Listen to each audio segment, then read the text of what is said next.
In the days when men sought signs from the heavens and kings ruled by pride, there lived a man not born of power, nor trained in wisdom, yet chosen by the very breath of God. He was known only as Elim, the voice in the wilderness. He was not a prophet of comfort.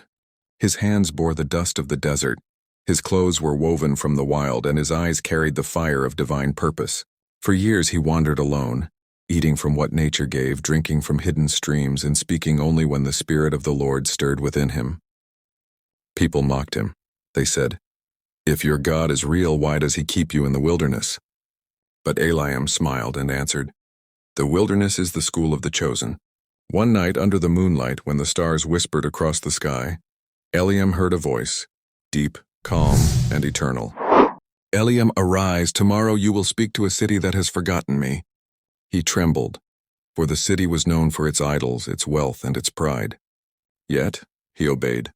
At sunrise, Elim entered the gates. The streets were filled with merchants, laughter, and sin.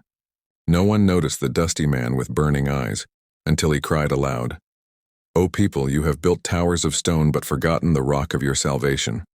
You have filled your tables but starved your souls. Return to the one who gives breath, for the time of mercy is now." The crowd grew silent. Some mocked him. Others listened, a few wept. A wealthy man came forth and said, "Prophet, why should we listen to a man who has nothing?" And Elim replied, "Because I have what your gold cannot buy, peace with God."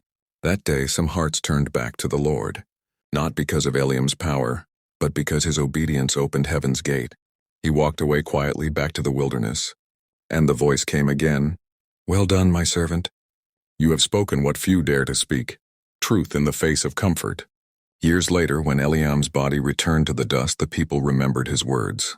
They built a small altar where he once stood, not to worship him, but to remind generations that God still speaks through those who listen. Friend, this ancient story carries a living truth. Sometimes God will pull you into the wilderness not to punish you, but to prepare you.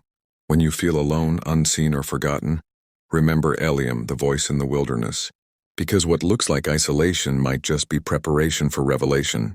If this story spoke to your heart, don't keep it to yourself. Like, share, and subscribe to Bible Lesson Today, where every story brings your spirit closer to the word that never fades.